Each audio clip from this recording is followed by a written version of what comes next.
আসসালামু আলাইকুম।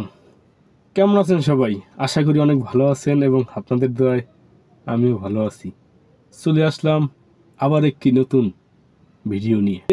সবাই আমার পুরান কথাগুলো শুনছেন এবং আজকের নতুন কথা সবাই শুনে যাবেন। এই জিনিস দেখেন, আমরা বিপদ আপদে পড়লে কি করি? যেমন ধরেন যে বাড়িতে একটা বিপদ হয়েছে, যেমন 1000-20 টাকা লাগবো, ওই সময় আমরা কি করি? সবার মনে তো প্রশ্ন আসতে পারে, এত দামি দামি গাড়ি ছিল, বিপদ আপদে পড়লে মনে হয় এরা এরা এই মাহাজনরা মনে হয় সহযোগিতা করে। ওই সময় আমরা কি করি জানেন? জানলে খুবই অবাক হবেন।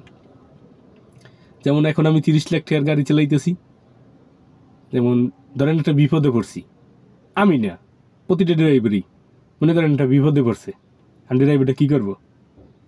ধরেন মনে করেন যে লজ্জার মাথা খাইয়া, বুঝছেন, লজ্জার মাথা খাইয়াও যদি গিয়ে কয় যে ভাই আমার 20,000 টাকা লাগবো, কি কইব জানেন?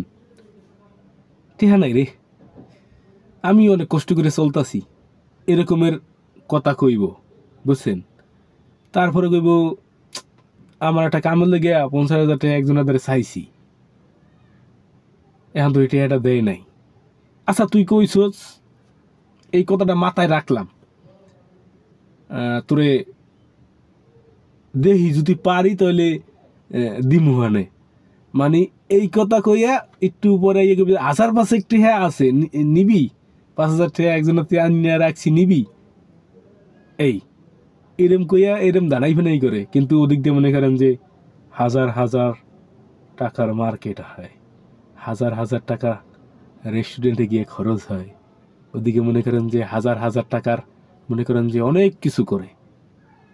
কিন্তু এই যে ড্রাইভারে 10,000 টাকা চাইছে, 20,000 টাকা চাইছে, ওই সময় টাকা থাকে না পকেটে।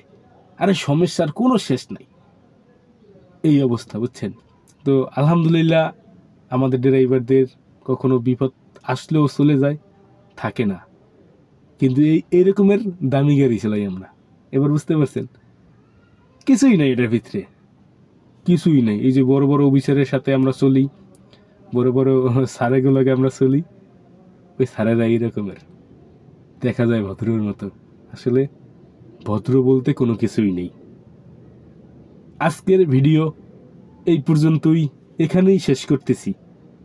আবার কোনো নতুন ভিডিও নিয়ে আপনাদের সাথে দেখা করতেছি। সবাই ভালো থাকবেন, সুস্থ থাকবেন।